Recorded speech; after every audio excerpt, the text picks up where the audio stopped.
नमस्कार साथियों, मैं डेविड साहू स्वागत करता हूं आप सभी का हमारे YouTube channel online study with David Sahu में।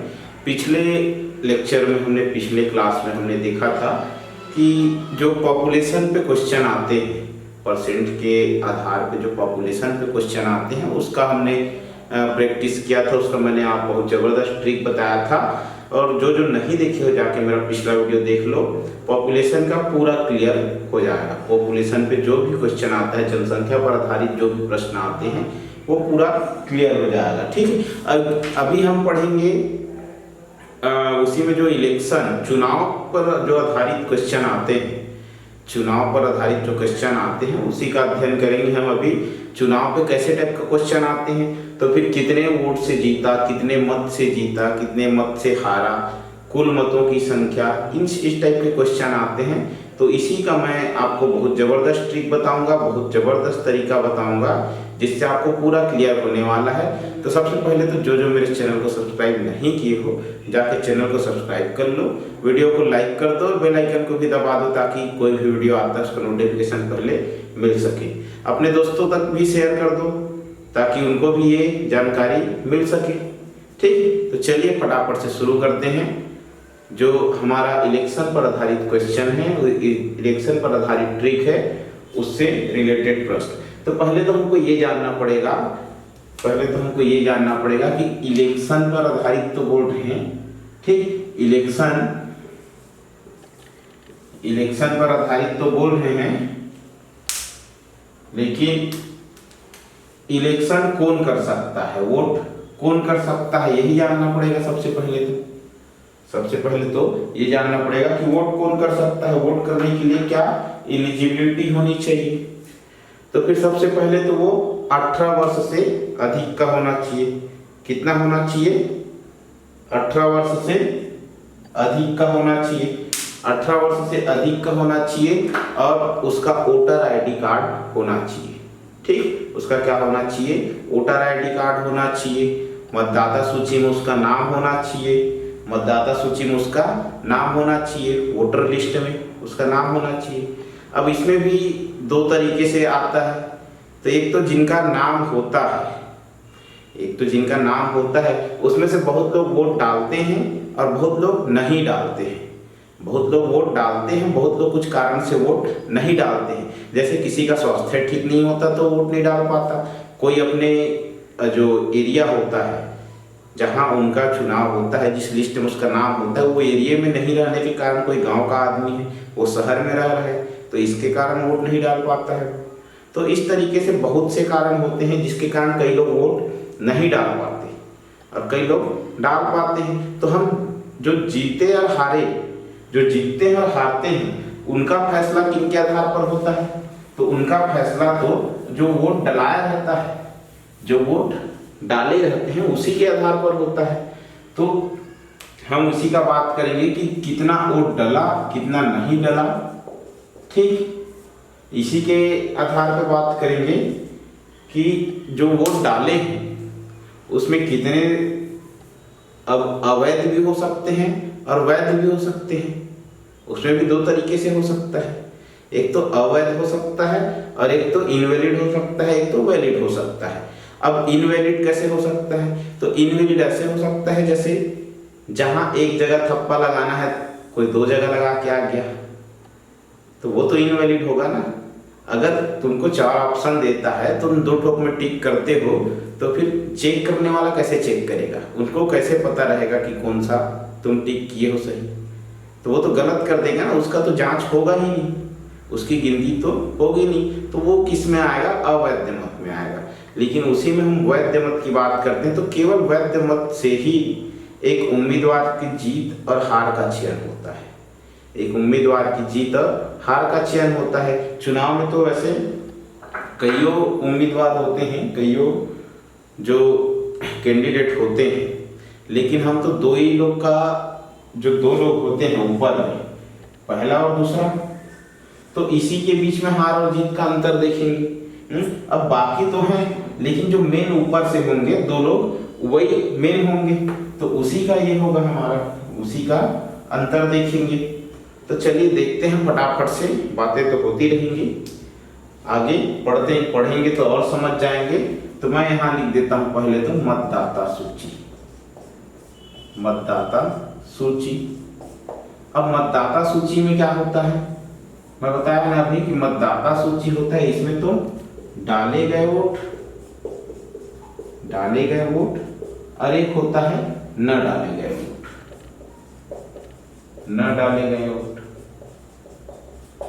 अब डाले गए वोट में भी दो तरीके से हो सकता है, बताया मैंने। क्या क्या दो तरीके से हो सकता है, एक तो वैध मत हो सकता है, एक तो अवैध मत हो सकता है। एक तो वैध मत हो सकता है, एक तो अवैध मत हो सकता है। इसमें भी दो तरीके से हो सकता है। तो इनवैलिड मत और वैलिड मत, इसी के बारे में चर्चा कर रहे थे हम अभी। इनवैलिड मत और वैलिड मत, इसी के बारे में चर्चा कर रहे थे। तो इसको हम आगे और देखते हैं क्वेश्चन के हिसाब से, तो आपको और क्लियर हो जाएगा। ठीक है, तो इसमें हम देखें, एक क्वेश्चन लेके देखते हैं। तो इसको अब हम क्वेश्चन के हिसाब से देखते हैं। तो मैं एक क्वेश्चन लेता हूं यहाँ। एक चुनाव में एक उम्मीदवार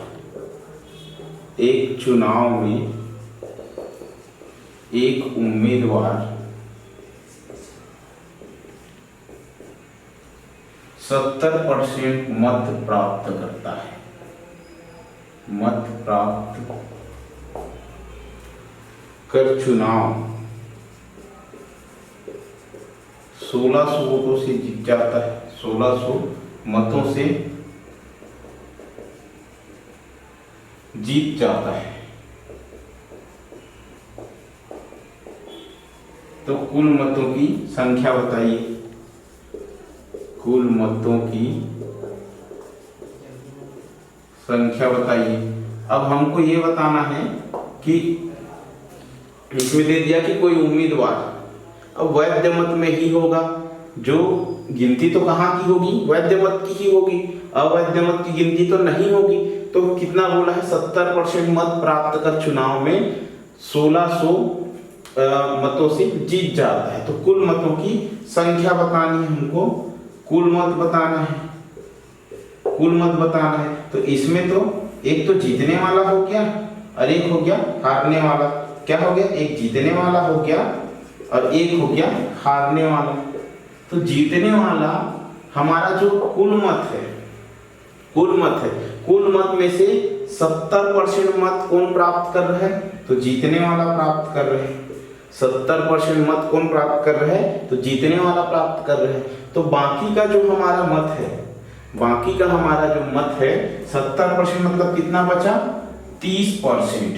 तो 30% कौन प्राप्त कर रहे हैं, 30% कौन प्राप्त कर रहे हैं, तो 30% प्राप्त कर रहा है हमारा हारने वाला कितना प्राप्त कर रहा है, 30%। जीतने वाला कितना कर रहे हैं, 70%। अब 70% कर रहे हैं, तो ये कितने अंतर से जीत रहे हैं, तो आप कहोगे 70 में 40 घटा देंगे तो 70 में 30 घटा देंगे तो 40% के अंतर से जीत रहे हैं।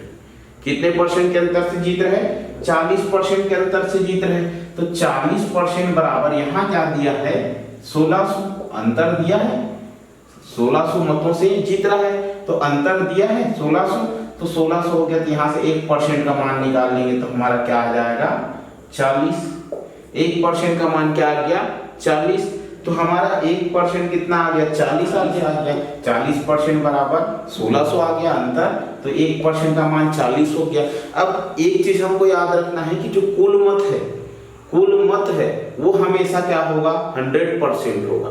कुल मत हमेशा कितना होगा, 100% होगा। तो 100% होगा तो 40 गुना 100 कितना हो जाएगा, 40 गुना 100 कितना हो जाएगा, तो आप कहोगे 4000 हो जाएगा। क्या कहोगे, 4000 हो जाएगा। तो यही तो हमारे कुल मतों की संख्या है। कुल मत हमारा कितना होता है, 100%। तो 1% का मान कितना आ गया, 40 आ गया। तो कुल मत कितना हो गया, 4000 हो गया। ठीक है, अगला क्वेश्चन देखते हैं फटाफट से। अगला क्वेश्चन क्या कह रहे हैं वो देख लेते हैं। तो एग्जाम में इसी तरीके का क्वेश्चन एग्जाम में अक्सर पूछा जाता है कि अगर इतना % वोट देता है अभी और करेंगे तो समझ आएगा। ठीक, अब दूसरा ले लेते हैं, दूसरा ले लेते हैं। एक चुनाव में 10% मत नहीं डाले गए, कुल पड़े मतों का 20% मत अवैध, कुल पड़े मतों का 20% मत अवैध हो गए, अवैध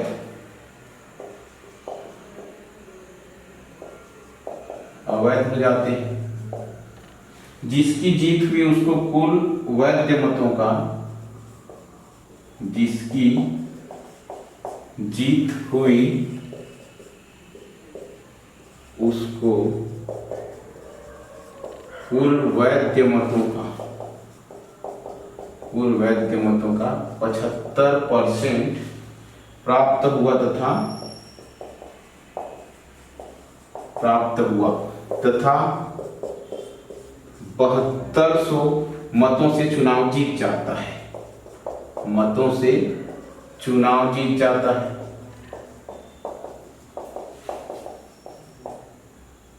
तो कुल मतों की संख्या बताइए। फिर से वही बताना है, तो कुल मत बराबर हमको बताना है। क्या बोल रहे हैं, एक बार अच्छे से पढ़ लीजिए कि एक चुनाव में 10% मत नहीं डाले गए। अब इसमें हो गए कुल मत, ठीक। अब इसमें हो गया कुल मत तो हो गया। अब कुल मत हमेशा कितना होता है, 100% होता है। अभी बताया मैंने कि कुल मत कितना होता है, 100%। अब इसमें डाले गए मत और नहीं डाले गए मत, और नहीं डाले गए मत, तो नहीं डाले गए मत की संख्या कितनी दिया है, 10%। ये कितना है, 10%। अब डाले गए मत में से कुल पड़े मतों का, मतलब डाले गए मत में से 20% मत क्या हो गया, अवैध हो गया, और वैध, ठीक। अवैध और वैध, तो 20% मत मतलब 20% किसका 20%, ये चीज भी ध्यान देना है, किसका 20%। तो यहाँ जो 90% वोट पड़ा है, 10 वहां नहीं पड़ा, 90 पड़ा, तो 90 का 20%, ठीक। डाले गए वोट में से 20% क्या हो गया, अवैध हो गया। डाले गए वोट में से 20% क्या हो गया, अवैध हो गया। तो 20% मतलब डायरेक्ट 20% नहीं लिखना है, आप जो सोच रहे हैं वो गलत है, ठीक। आपको क्या करना है, 90 गुना 20/100 ऐसा निकाल लेना है। 18% कितना आया, 18%। मतलब क्या है, 90 में 18 घटाएंगे हम तो 72% वैध मत होगा, और जो इसमें 90 का जो 18% है वो क्या होगा, अवैध मत होगा। 90 का 18% अवैध मत होगा और 90 का 72%, ये अभी अपने आप में 100%, ठीक। तो ये कितना आ गया, 72% आ गया, ठीक। ये कितना आ गया, 72% आ गया वैध मत। अब वैध मत 72% आ गया, तो अब क्या बोल रहा है क्वेश्चन में, जिसकी जीत हुई उसको कुल वैध मतों का 75%, मतलब जो कुल वैध मत हैं तो कितने परसेंट हैं, 72%। तो 72% का 75% प्राप्त हुआ, तो इसका 75% निकाल लेते हैं, इसका 75% निकाल लेते हैं। 25 दिया 75, 25 चौक 100, 18, तो 18 दिया 54%, कितना आ गया, 54%। 54% किसको मिला, मतलब 54% जो हमारा क्या बोल है, जिसकी जीत हुई उसको कुल वैध मतों का 75% प्राप्त हुआ, मतलब 54% इसको मिला, ठीक। 54% जो जीत गया, जीतने वाले को कितना मिला, 54%। तो हारने वाले को कितना मिला, तो हारने वाले को कितना मिला, हारने वाला, तो इसको 54 मिला, तो 72 में 54 घटा देंगे तो कितना आ जाएगा, 18%। तो 54% इसको मिला, 18% इसको मिला। तो अब हमको बताना है कि जीत मत का अंतर क्या था, तो 7200 था। मत का अंतर कितना था, 7200 था। तो 54 में हम 18 घटाएंगे तो कितना आएगा, इसमें भी हम अंतर निकाल लेते हैं। जीत का अंतर निकाल लेते हैं। ये जीता हुआ है, ये हारा हुआ है, तो कितने का अंतर है? तो आप कहोगे 36 का अंतर है, 36 का अंतर है। 36% बराबर कितना दिया है यहाँ? 7200 दिया है। तो ये 1% का मान निकल गया 200।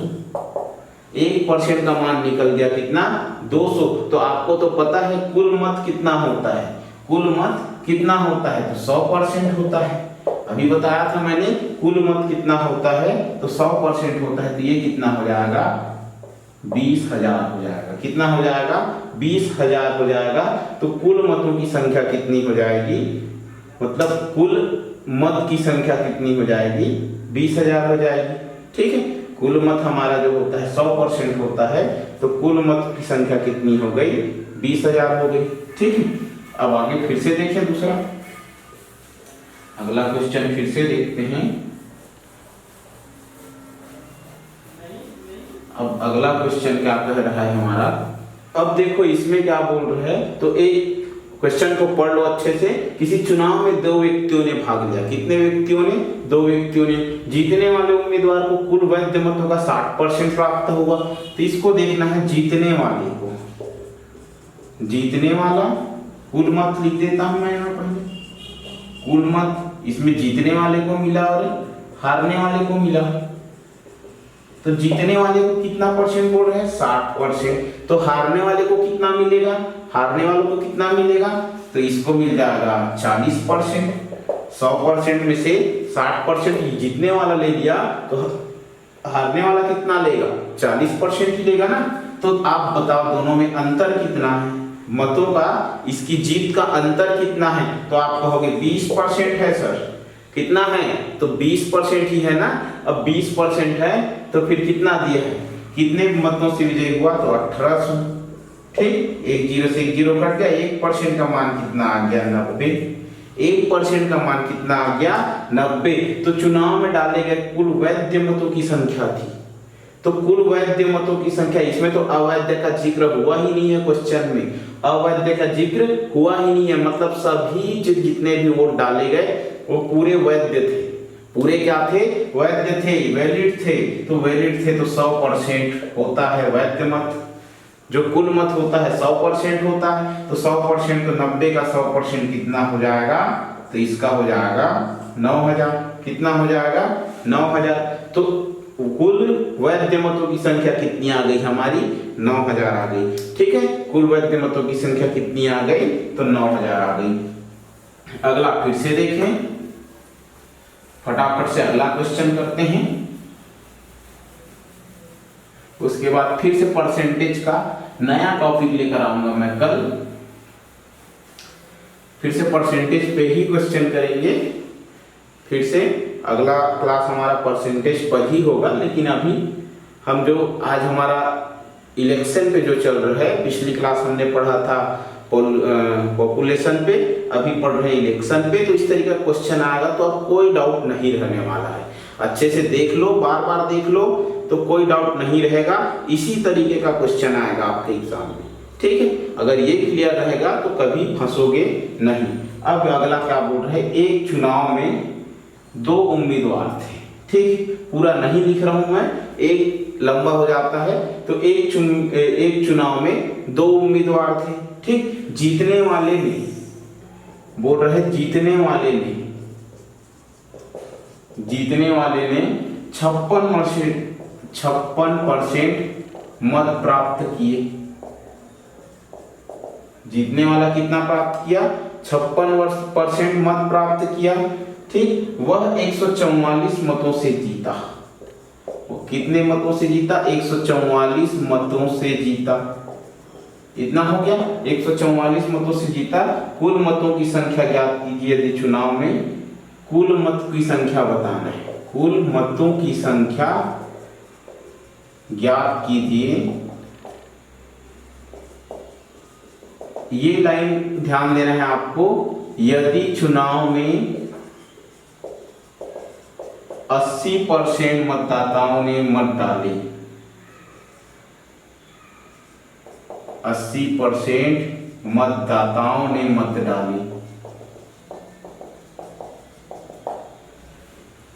और कोई अवैध मत नहीं था इसमें। ठीक, क्या बोल रहा है क्वेश्चन में, एक चुनाव में 2 उम्मीदवार थे, जीतने वाले ने 56% मत प्राप्त किए, वह 144 मतों से जीता। कुल मतों की संख्या ज्ञात कीजिए यदि चुनाव में 80% मतदाताओं ने मत डाले। तो इसमें क्या होता है, कुल मत। ठीक, फिर से वही लेंगे, कुल मत होता है हमारा, उसके बाद फिर होता है डाले गए मत, और एक होता है नहीं डाले गए मत। तो हमारा जो कितने % मतदाताओं ने डाला, तो 80% ने डाला। 100 में से कितने % ने डाला, तो 80% मतदाताओं ने क्या किया, वोट किया। तो अब इसमें बोल रहे जीतने वाला और एक बोल रहे हारने वाला। तो जीतने वाले को कितना मिला, तो जीतने वाले को मिला 56% मिला। अब एक चीज आपको ध्यान देना है कि जो डाले गए मत हैं उसी का ही 56% होगा, मतलब ये अपने आप में 100% है। कितना है, 100% है, ये अपने आप में 100% है। तो जो डाले गए मत है उनमें से 56% किसको मिला, जो जीतने वाला था उसको मिला। ठीक, जब इसको 56% मिल गया तो इसको 56% मिल गया जीतने वाला को, तो हारने वाले को कितना मिलेगा, 80 का 56% इसको मिल गया, तो 100% में कितना बचा, 44%। ठीक, ये अपने आप में 100% है। ठीक, ये अपने आप में 100% है। तो इसका 56% किसको मिला, जीतने वाले को, और हारने वाले कितना मिला, 44%। ठीक है, हारने वाले कितना मिला, 44%। अब 44% मिला तो अंतर ज्ञात करना है हमको, मतलब कुल मतों की संख्या ज्ञात करना है। तो इसमें अंतर क्या दिया है, 144। कितने मतों से जीता, तो 144 मतों से जीता है वो। अब इसमें देखें हम अंतर, तो कितने % से का अंतर है, तो आप कहोगे 12% का अंतर है। 56 में 44 घटा देंगे तो 12 ही आएगा ना, तो 12 ही आएगा, तो 12% का अंतर है। अब 12% बराबर क्या दिया, 144 ही दिया है। 12% के अंतर से जीता है, तो 12% का मान क्या दिया है, 144 ही ना दिया है। तो 144, तो 1% का मान कितना आ गया, 1% का मान आ गया यहाँ से 12। 1% का मान कितना आ गया, 12। अब 1% का मान यहाँ से आ गया 12 आ गया। ठीक है, अच्छा हमको इसमें 12% जो निकालना है, 12% का अंतर तो दिया है, लेकिन 12% हमको 100% का नहीं करना है। इसमें कितने का निकालना है, 80% का। इसको ध्यान देना है, हम यहाँ थोड़ा सा 100% को लेके बना दिए थे, तो 80% का निकालना है। तो 80 गुना 12/100, 80 गुना 12/100। ठीक है, अब 80 गुना 12/100 बराबर क्या हो गया, ये 144। यही ना दिया है 144, तो 1 0 से 1 0 कट गया। ठीक, और ये 12 से 12 बार में इधर कट गया। अब ये कितना हो गया, 8% का मान कितना आ जाएगा हमारा, 8% का मान कितना आ जाएगा, 120। ठीक, 8% का, इसमें 80% दिया है इसीलिए 80% लेके बना है। 80% का ही 12% बताना है हमको। 80% का 12%, इतने ही मत डाले गए हैं ना, तो इसका ही 12% बताना है। तो 80 गुना 12/100, इसको 8% का मान आ गया 120, तो 1% का कितना आएगा, तो 1% का आप कहोगे 15 आएगा। कैसे 15 आएगा, तो 15 8 120, तो 1% का मान आ गया 15। तो 1% का 15 आ गया, तो फिर हमारा जो कुल मत होता है वो कितना होता है, हमेशा 100% होता है। कुल मत कितना होता है, 100% होता है। तो 100% बराबर कितना हो गया, 15 गुना 100, तो कितना हो गया 1500। मतलब कुल मतों की संख्या कितनी आ गई हमारी, 1500 आ गई। कुल मतों की संख्या कितनी आ गई, 1500 आ गई। ठीक है, तो आज का क्लास हम यहीं खत्म करते हैं। उम्मीद करता हूँ आप सबको ये जो इलेक्शन पे क्वेश्चन करवाया हूँ, इलेक्शन का जो ट्रिक बताया हूँ, बहुत अच्छे से क्लियर हो गया होगा। तो जाइए और मेरे चैनल को सबसे पहले तो वीडियो को लाइक कर दीजिए, चैनल को सब्सक्राइब कर दीजिए और बेल आइकन को भी दबा दीजिए ताकि कोई भी वीडियो आता है उसका नोटिफिकेशन आपको सबसे पहले मिल सके। ठीक है, मिलते हैं अगले क्लास में, तब तक के लिए बाय बाय, थैंक यू।